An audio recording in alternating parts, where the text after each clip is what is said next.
Memories of childhood, ज़ित्काला सा and बामा, दो अलग अलग राइटर्स की ऑटोबायोग्राफिकल रिकॉर्डिंग्स या कहो कि उनका अपना अनुभव। This unit presents autobiographical episodes from the lives of two women from marginalised communities. दो मार्जिनलाइज्ड का मतलब जो एकदम हाशिए पर लोग हैं, जो मेन स्ट्रीम में नहीं हैं, ऐसे समुदाय की दो औरतें, उनका जो है उनकी आत्मकथाएं, उनका ऑटोबायोग्राफिकल एपिसोड यहाँ पर है। Who look back on their childhood and reflect on their relationship with the mainstream culture। ये दिखाने की कोशिश है कि उनका बचपन कैसा रहा, मेन स्ट्रीम कल्चर से किस तरह का उनका रिश्ता रहा। The first account is by an American Indian woman born in the late 19th century. The second is by a contemporary Tamil Dalit writer। तो जो ज़ित्काला सा हैं वो कौन है? अमेरिकन इंडियन वुमन है, 19वीं शताब्दी में पैदा हुई। दूसरी जो हैं बामा, वो हैं कंटेम्प्ररी तमिल दलित राइटर, तमिलनाडु की दलित लेखिका। Gertrude Simmons Bonnin, born in 1876, पूरा नाम इनका यही है, Gertrude Simmons Bonnin, was an extraordinarily talented and educated Native American woman who struggled and triumphed in a time when severe prejudice prevailed towards Native American culture and women। Native American कौन होते हैं? जो America के मूल निवासी हैं, उसमें भी खास करके औरतें, उनकी जो स्थिति रही काफ़ी गंभीर थी, काफ़ी बुरी थी। ऐसे में ये महिला काफ़ी टैलेंटेड हुई, लोगों के पूर्वाग्रह को धता बताते हुए आगे बढ़ी लाइफ में। As writer she adopted the pen name Zitkala Sa. Pen name क्या होता है? जब कोई लेखक अपना नया नाम रखता है खुद से लेखनी के लिए, वो होता है पेन नेम। तो उन्होंने ज़ित्काला सा अपना नाम रखा, यानी जो ज़ित्काला सा हैं उन्हीं का ओरिजिनल नाम है गर्ट्रूड साइमंस बोनिन।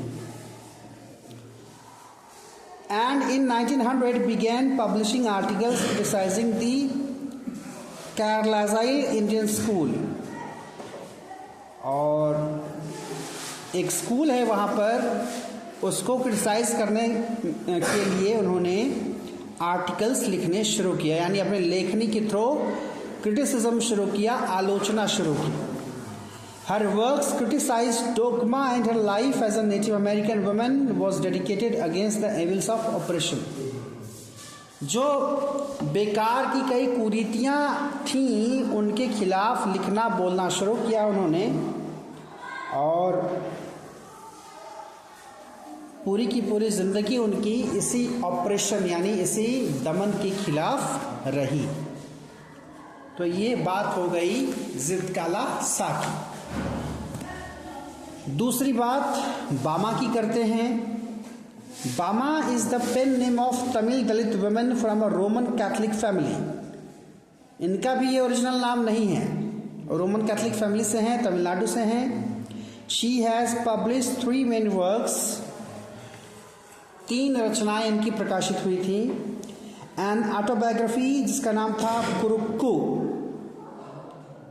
1992 में आई थी। एक नॉवेल आया था इनका, नाम था संगति, 1994 में आया। And a collection of short stories Kusumbukkaran, Tamil भाषा में इसी तरह के टाइटल्स होते हैं। 1996 में ये वर्क आया। तो कुरुक्कू जो था वो उनकी आत्मकथा थी, वहीं से ये रचना ली गई है जो सेकेंड पार्ट हम पढ़ेंगे। कुरुक्कू का मतलब क्या होता है? क्या लिखा है? पैल्माइरा लीव्स, एक जो है कोई पेड़ है उसकी पत्तियों के बारे में। Which with their serrated edges on both side are like double edged swords. उसके जो पत्ते हैं वैसे होते हैं जैसे दोनों तरफ नुकीले हों, एकदम तलवार की तरह। तो इसका मतलब देखो कैसे नाम चूज किया जाता है। जैसे हिटलर ने लिखा अपनी जीवनी, उन्होंने लिखी आत्मकथा मेरा संघर्ष, जर्मन में था माइन काम्फ। सीधे सीधे बोल दिए कि संघर्षपूर्ण जीवन था उनका, तो टाइटल से क्लियर है। यहां पर कुरक्कू रखने का मतलब भी वही है। अगर दोनों दो धारी तलवार है तो इसका मतलब किधर से भी पकड़ोगे हाथ कटने का चांस है। इसका मतलब लाइफ उनकी भी संघर्षपूर्ण रही। By a felicitous pun, the Tamil word kurukku containing, आगे क्या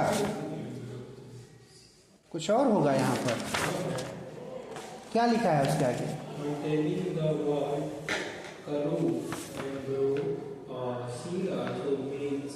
दिखाओ जरा, यहाँ पर आगे कुछ दिख नहीं रहा है। सबसे नीचे containing the word Karu embryo और सीड ऑल्सो मीन्स फ्रेशनेस। तो कारू का मतलब होता है इम्ब्रायो। इम्ब्रायो का मतलब जो सीड से भी पहले की स्थिति होती है, यानी बहुत छोटी स्थिति, यानी एक बीज के रूप में। तमिल भाषा में उसका अर्थ होता है। पन क्या होता है? जब आप कोई एक शब्द का इस्तेमाल करते हैं और उसकी अलग अलग मीनिंग ज़रूरत के हिसाब से निकाल लेते हैं। जैसे कोई मेल बंदा, कोई आदमी गलती से महिला बोगी में चढ़ गया, ठीक है, तो लोगों ने कहा कि ये फीमेल बोगी है। तो आदमी ने कहा अरे मुझे तो पता था कि पूरी की पूरी ट्रेन ही मेल है। तो पूरी ट्रेन जो मेल थी वो MAIL मेल या एक्सप्रेस होती है ट्रेन। तो इस मेल को उस बंदे ने क्या कहा, पूरी की पूरी ट्रेन ही मेल है। तो ये मेल तो ट्रेन है ही, लेकिन उसने इस मेल का अर्थ क्या निकाला यहाँ पर? मेल वाला अर्थ निकाल दिया। समझ में आया? एक ही शब्द बोल करके दो अर्थ निकाल लिया जाए। जैसे नॉर्मली लोग बात करते हैं ना, भाषा की खूबसूरती होती है ये। कभी कभी आप चीज़ों को जब लिटरल ले लेते हैं तो वहाँ पर थोड़ा ह्यूमर क्रिएट हो जाता है। कोई पूछता है कि भैया ये सड़क कहाँ जाती है, तो पूछने का उद्देश्य है कि इस पर चलेंगे आप तो कहाँ तक जाएंगे। तो समझदार लोग उत्तर दे देते हैं, और जो मज़ा लेने के उद्देश्य में रहते हैं वो कहते हैं भैया सड़क कहीं नहीं जाती, सड़क यहीं रहती है। कोई कहता है कि थोड़ा सा चावल देना, तो सामने वाला कहता है थोड़ा क्यों, पूरा लीजिए। हाँ, ये चीज़ होती है। शब्द जो हैं, शब्दों की अपनी खूबसूरती है।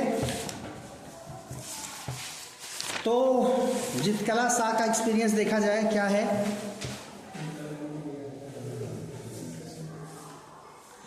The first day in the land of apples was a bitter cold one, for the snow still covered the ground. The trees were bare. बर्फबारी का समय है, काफ़ी ठंड पड़ रही थी, पूरा स्नो जो है ग्राउंड को कवर किया है। और जब ज़्यादा बर्फबारी होती है तो पेड़ बेयर हो जाते हैं, यानी पत्ते झड़ जाते हैं। Large bell rang for breakfast, its loud metallic voice crashing through the belfry overhead into our sensitive ears. नाश्ते के लिए जो बेल बजी, बहुत तेज बेल हुआ करती थी, कानों पर बड़ा असर पड़ता था। The annoying clatter of shoes on bare floors gave us no peace. बाकी बची खुची चीज़ें पूरा कर देते थे वो शूज़, जिनकी क्लैटरिंग की आवाज़ आती थी बहुत ज़्यादा। जैसे कुछ लोगों को आदत होती है जब वो चलते हैं तो जूता या चप्पल घसीट कर चलते हैं। जब वो ऐसा करते हैं तो आपको थोड़ा आप फील करेंगे दांत पर अपने, क्या क्या संबंध है। वो जो है बर्दाश्त नहीं होता है। हाँ, वो जबकि उसका उससे कहाँ रिलेशन है, लेकिन साइकोलॉजिकल होता है बहुत ज़्यादा। The constant clash of harsh noises with the undercurrent of many voices murmuring and unknown tongue made a bedlam within which I was securely tied। और जिस तरह से अपनी बातों कर रही है, कहीं बांधा गया था उसको, और इस तरह का शोर आ रहा था, वो बर्दाश्त करना बड़ा मुश्किल था, हर तरह का शोर, अलग अलग शोर। Though my spirit tore itself in struggling for its lost freedom, all was useless। मन था आज़ाद होने का, लेकिन सब बेकार था। A pale faced woman with white hair came up after us। एक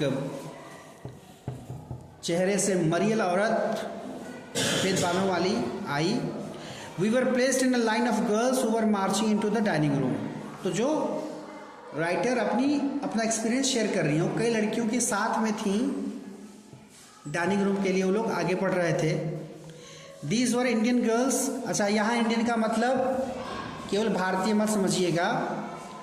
इंडियन शब्द वहाँ के जो रेड इंडियंस हैं, जो अमेरिका के ओरिजिनल लोग हैं, उनके लिए भी यूज़ किया जाता है। In stuff shoes and closely clinching dresses. The small girls wore sleeved aprons and shingled hair. सबका डिपिक्शन दे रही है कौन कैसे कपड़े पहने हुए हैं।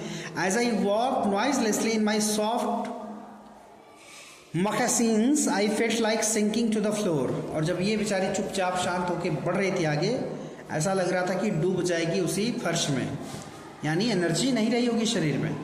For my blanket had been stripped from my shoulders. I looked hard at the Indian girls who seemed not to care that they were even more immodestly dressed than I। जब बाकी लड़कियों की तरफ देखी तो ऐसा लगा कि उनको फ़र्क ही नहीं पड़ता, जबकि उनका कपड़ा मुझसे ज़्यादा गड़बड़ था। और इनका ये था कि इन्होंने जो ब्लैंकेट पहना था, लिया था, वो शोल्डर से गिर गया था नीचे।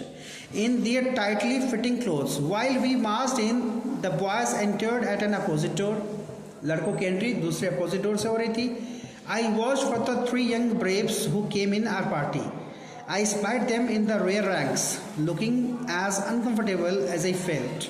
अ small bell was tapped and each of the peoples drew a chair from under the table. फिर एक बेल बजी, सबने कुर्सियाँ निकाली। Supposing this act meant they were to be seated, I pulled out mine and at once slipped into it from one side. तो उसको भी लगा, देख रहे हैं कि सब खींच रहे कुर्सी, इसका मतलब बैठेंगे, तो बाकी बैठे नहीं, पहले ही खींच के बैठ गए। But when I turn my head I saw that I was the only one seated. लेकिन फिर देखी कि केवल वही बैठी है चुपचाप, बाकी सब खड़े हैं। All the rest at our table remained standing. Just as I began to rise looking shyly around to see how chairs were to be used, a second bell was sounded. फिर देख रही कि बैठ क्यों नहीं रहे हैं सब, तब दूसरी बेल बजी। All were seated at last and I had to crawl back into my chair again। मतलब उठने ही वाली थी तब तक दूसरी बेल बज गई, बाकी लोग बैठे तो बैठे। मतलब ये है कि जैसे सब कुछ एकदम रूटीन में हो रहा है, अनुशासन में हो रहा है। जैसे कई बार लोगों को चीज़ें मालूम नहीं होती, जैसे खास करके आप अच्छे रेस्तरां में कभी जाएं खाना खाने, तो खाना खाने के बाद एक कटोरा लाते हैं सब, उस कटोरे में गर्म पानी होता है, साथ में कुछ नींबू होते हैं, मालूम है किस लिए होते हैं?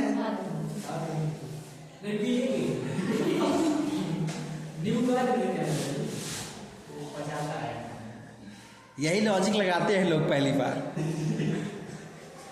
क्योंकि हमारे दिमाग में तो यह है कि नींबू तो हेल्प करता है डाइजेशन में, नींबू पानी पी लेना सही रहेगा। यही बता रहा हूँ मैं, ये होता है जब कोई पहली बार जाता है, नहीं जानता है कि क्या होता है, कैसे करना है, कई बार लोग पी जाते हैं।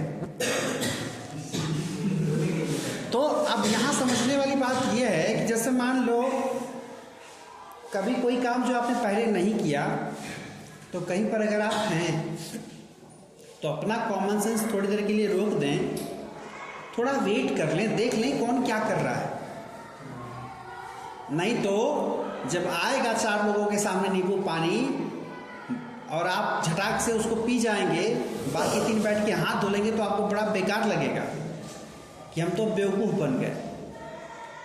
तो कई बार कुछ काम जो है उसके लिए थोड़ा इंतज़ार करना चाहिए। आप देखिए कि एग्जैक्टली हो क्या रहा है, किस लिए है। भाई सबको सब बातें पता नहीं होती है, हर चीज़ का अनुभव एक साथ नहीं हो सकता। 1 मिनट। तो यही मैं कह रहा था, जब कोई नई चीज़ आती है आपके सामने तो थोड़ा इंतज़ार कर लेना चाहिए उसमें कोई, क्योंकि सारे अनुभव ज़िंदगी में आपको ऐसा थोड़ी है कि सब आदमी सीख कर आता है पेट में से, सीखता ही तो है देख करके।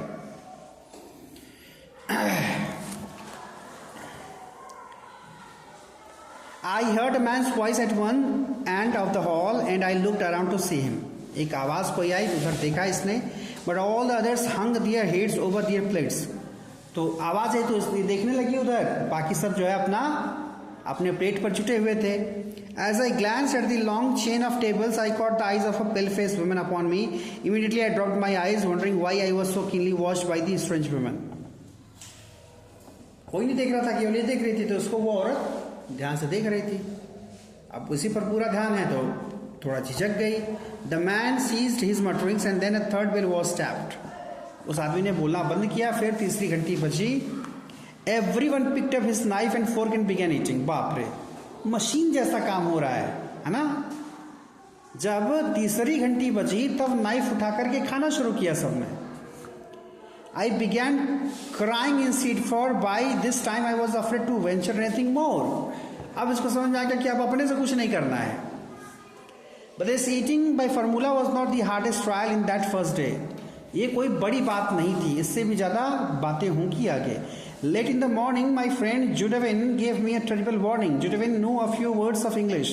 She had overheard the pale-faced woman talk about cutting our long heavy hair.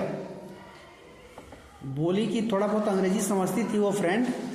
उसने उस औरत को सुना था कि लड़कियों का बाल काटा जाएगा, और लड़कियों का बाल उनकी इच्छा के विरुद्ध काटा जाना उनके लिए बहुत बड़ा दंड होता है। या कोई महिला अगर खुद से बाल काट डाले अपने पूरे, तो उसका विरोध जताने का ये बहुत बड़ा तरीका होता है। कई बार कुछ पेरेंट्स जो हैं गुस्से में आकर के लड़कियों को दंड देने के लिए उनका बाल काट देते हैं। हमारे शर्म की वो बाहर नहीं निकलती कई दिनों तक। एक आध 2 इंसिडेंट ऐसे भी होते हैं कि लड़की का मन नहीं है शादी का, माँ बाप ज़बरदस्ती शादी कर रहे हैं, उसको कोई उपाय नहीं सोचता तो वो क्या करती है, बाल काट देती है पूरे अपने, लो करो शादी। तो ये बाल जो है कई बार बड़े हथियार बन जाते हैं, और कई बार बहुत अपमान का प्रतीक हो जाता है ये जब कोई बाल पकड़ता है। क्या हुआ था द्रौपदी के साथ, जो बाल पकड़ के उनको बेइज्जत किया गया था, तो उन्होंने कहा था ना कि ये केश मैं तब तक खुली रखूंगी जब तक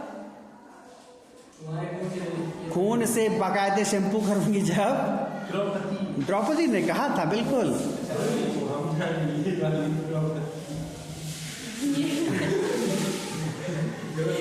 तो उन्होंने कहा कि जब तक खून मिलेगा नहीं जान का, उसी से धुलूंगी बाल, उसके बाद ही बाल बांधा जाएगा। खैर, तो इसने सुना था उसने कि लड़कियों के बाल काटने की प्लानिंग चल रही है, और देखो इसका हेडिंग ही है, cutting of my long hair. Our mothers had taught us that only unskilled warriors who were captured had their hair shingled by the enemy. देखो, इसको बचपन से सिखाया गया था कि जो कायर लोग, भगोड़े लोग होते हैं, दुश्मन पकड़ लेते हैं जिनको, उनके अपमान में उनका बाल उड़ा दिया जाता था। यानी सच में ये बाल जो है, ऐसे नॉर्मली कोई चीज़ आपको नहीं पता कि उसके साथ क्या सम्मान जुड़ा है नहीं जुड़ा है, लेकिन किसी की इच्छा के विरुद्ध अगर ऐसा कोई काम होता है, जैसे पुरुषों के लिए क्या है, पुरुष क्यों कहते हैं कि मेरी ये बात गलत हुई तो मैं मूंछ मुड़वा दूंगा, क्योंकि मूंछ उनकी पहचान का प्रतीक होती है। अब जो मूंछ रखेगा ही नहीं, वो कहे मैं मूंछ मुड़वा दूंगा, तो उसको फर्क नहीं पड़ता। लेकिन जिसके लिए वो पहचान है, अब कोई लड़का है कि उसको बहुत बढ़िया बाल रखने का शौक है, तो उसको दंड देने के लिए उसका उसको अगर आप टकला कर दो तो दिक्कत हो सकती है। Among our people, short hair was worn by mourners and single hair by cowards. देखो उनके कल्चर में क्या था, जो लोग मोर्न करते हैं यानी जिसके घर कोई मरा होता है, जैसे हमारे यहाँ बाल ख़त्म कर दिए जाते हैं, उनके में कल्चर में ये था कि उनके बाल छोटे हो जाते हैं, बालों को छोटा कर दिया जाता है। और जो लोग कायर होते हैं उनका बाल साफ कर दिया जाता है। जैसे अभी ठंडी के समय में कोई बाल गायब कर ले तो कोई भी सामने का समझदार आदमी यही पूछेगा कोई चला गया क्या, क्योंकि कोई भी समझदार आदमी ठंडी में बाल नहीं छिलवाता। लेकिन अब शौकीनों का क्या कहना, वो कभी भी कुछ भी कर सकते हैं। हाँ, उसी की बात कर रहा हूँ। उससे पूछा मैंने कहा कोई गया, तो कह रहा नहीं। हम बोले तब, बोला मन कर दिया। बोले ठीक है। दरअसल ये जो ज़माना चल रहा है, ये ज़माना ऐसा है कि पहले की वो सारी चीज़ें जो कभी अपमान का प्रतीक हुआ करती थी, जिससे बुरा लगता था, अब हर चीज़ को जोड़ दिया गया है फैशन से। पहले के दौर में कपड़े फटे होते थे तो बेइज्जती होती थी, अब जींस में कहीं फट गया तो वो फैशन है ना। पहले के दौर में कोई लड़का बाल बड़ा रखता था तो पीटा जाता था, बदतमीजी समझ में आती थी। अब के दौर में कोई रखता है तो कहा फैशन है ना। या कोई बच्चा नॉर्मली टकला हो रहा है तो लगेगा कि कोई दिक्कत है, लेकिन अब हो सकता है फैशन बन जाए, पता चले कि टकला होने का फैशन आ जाए, जहाँ देखो वहीं टकले घूम रहे हैं केवल, हो सकता है। तो ये चीज़ें हैं, नई नई चीज़ें जो पहले कभी शर्म के लिए या शर्मनाक जैसी हुआ करती थी, समय के साथ वो जो है फैशन हो जाता है। जैसे इन भाई साहब को मैं कई बार मना करता हूँ कि कभी कभी जूता भी पहन लिया करो, लेकिन ये भाई साहब का अलग फैशन है। ये सच है, जो बड़े लोग हैं, ज़्यादातर जो ज़्यादा ठीक ठाक पैसे वाले लोग होते हैं, करोड़पति अरबपति टाइप के लोग, वो बढ़िया केवल चप्पल पहनते हैं, जूता उता नहीं पहनते। देखोगे एकदम सिंपल रहते हैं। तो ये भी भाई साहब करोड़पति से कम थोड़ी हैं। छोटा हो गया है। बंदोबस्त करना होगा ना, एग्जाम देना है कि नहीं बोर्ड वाला आपको। तो जो क्या करोगे, हाफ पैंट पहन के चले जाओगे, तरीका होता है ना हर चीज़ का। मेरे कहने का मतलब है कुछ काम ऐसे जो ज़िंदगी में आपको 2 दिन बाद करने हैं, 2 दिन पहले करने में क्या हर्ज है। एग्ज़ाम देने के लिए वेल ड्रेस्ड होकर जाओगे तो वो कपड़े आज ही बन जाएं तो क्या दिक्कत है। अबे ब्याह में जाए कहीं तो कुल व्यवस्था हो जाएगी, है ना। शादी अटेंड करनी होगी तो नए कपड़े भी आ जाएंगे, बढ़िया फैंसी जूते भी आ जाएंगे। लेकिन विद्यालय जाने के लिए क्या दिक्कत बा, घर के बगल में बाल सुतला उतला चल देला, नहीं होना चाहिए। हाँ, हर चीज़ का देखो कितना बढ़िया से देखो बाल कटवा करके आया हुआ है। हाँ, तो we discussed our fate some moments, and when Judevan said we have to submit because they are strong, I rebelled. बाल काटने की बात आई तो उसने कहा, उसकी फ्रेंड ने, कि बड़े मजबूत लोग हैं, हम उनसे जीत नहीं सकते, अगर वो बाल काटते हैं तो हमें कटवाना होगा। तब यहाँ पर राइटर जो कि अभी बच्ची है, उसने रिबेल कर दिया कि नहीं, no I will not submit, मैं नहीं मानूंगी। आई विल स्ट्रगल फर्स्ट, बोली पहले मैं संघर्ष करूंगी। आई आंसर्ड,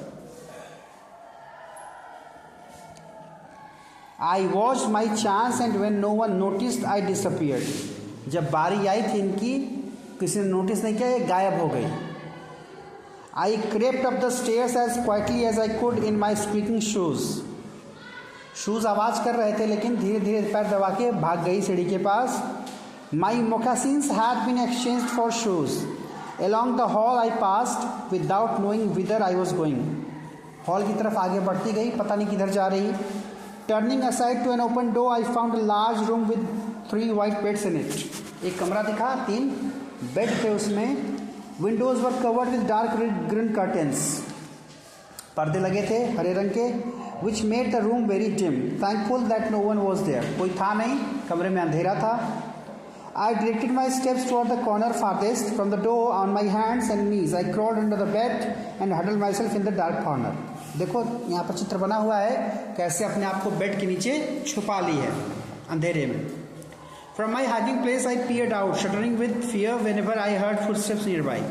लग रहा था कभी कोई आएगा, कोई आवाज़ आएगी।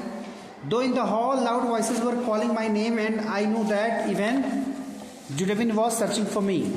नाम बुलाया जा रहा था, ये गायब थी, लोग खोज रहे थे, जुडेविन भी खोज रही होगी।